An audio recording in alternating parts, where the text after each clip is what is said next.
اعوذ باللہ من الشیطان الرجیم۔ سورۃ المجادلہ، آیت نمبر 7۔ بسم اللہ الرحمن الرحیم۔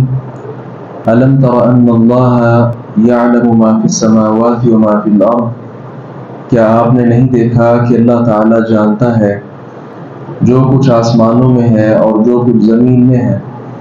ما یکون من نجوى ثلاثۃ، نہیں ہوتے کوئی تین سرگوشی کرنے والے، الا هو رابعهم، مگر وہ ان میں چوتھا ہوتا ہے، ولا خمسۃ، اور نہ کوئی پانچ آدمی، الا هو سادسهم، مگر وہ ان میں چھٹا ہوتا ہے، ولا ادنی من ذلک، اور نہ اس سے کم، ولا اکثر، اور نہ اس سے زیادہ، الا هو معهم، مگر وہ ان کے ساتھ ہوتا ہے، اینما کانوا، جہاں بھی ہوں، ثم ينبئهم بما عملوا یوم القیامہ، پھر وہ انہیں قیامت کے دن بتائے گا جو کچھ انہوں نے کیا۔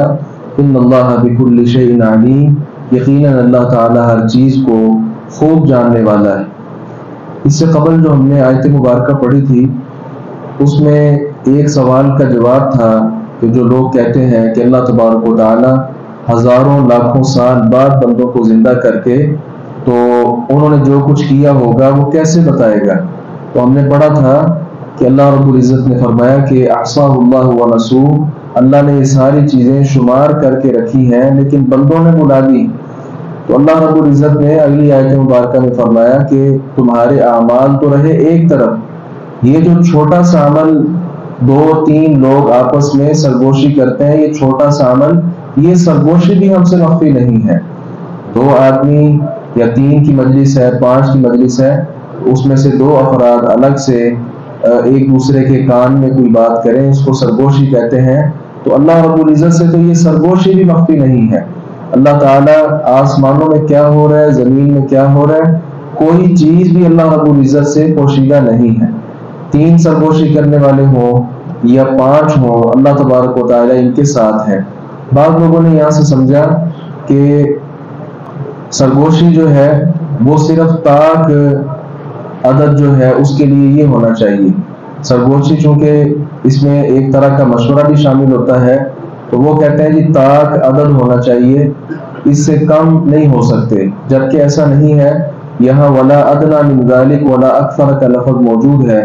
سرگوشی ہو، مشورہ ہو، وہ دو بندوں سے بھی لیا جا سکتا ہے، چار سے بھی لیا جا سکتا ہے، 6 سے بھی لیا جا سکتا ہے، ضروری نہیں کہ اس کے لیے طاق کا عدد ہی ہو۔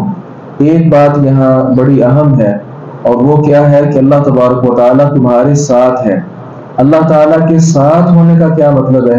اس کو کہا جاتا ہے صفت معیت، اللہ تعالیٰ کا ساتھ ہونا۔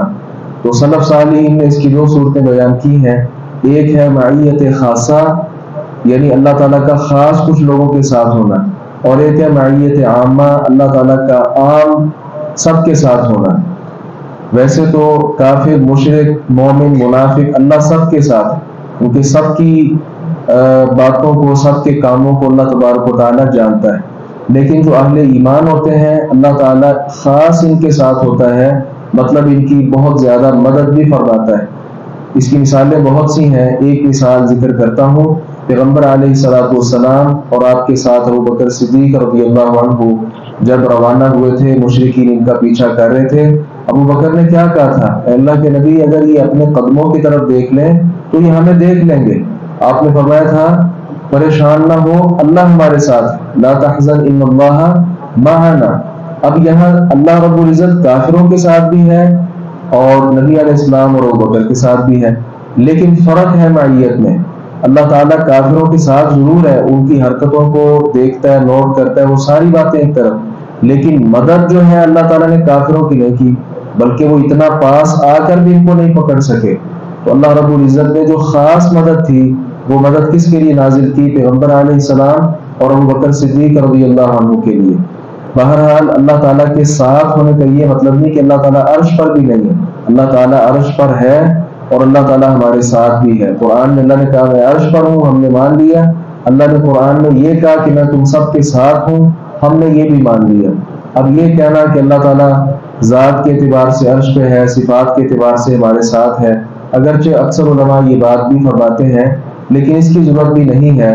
یہ چاند اللہ تعالیٰ کی چھوٹی سی مخلوق ہے، یہ اپنی جگہ پر ہوتے ہوئے بھی سب کے ساتھ، 1 گھنٹہ بھی ہم سفر کریں تو ہم کہتے ہیں چاند میرے ساتھ ساتھ ہی جا رہا تھا، ساتھ ہی تھا میرے. تو جو رب العالمین ہے اس کا اپنی جگہ پر بھی ہونا اور سب کے ساتھ بھی ہونا، یہ بات بھی سمجھنے کے اعتبار سے بہت مشکل نہیں ہے، سادہ سی بات ہے. اللہ تعالیٰ سے دعا ہے باری تعالیٰ حق بات کو سمجھنے اور اس پر عمل پیرا ہونے کی توفیق عطا فرمائے.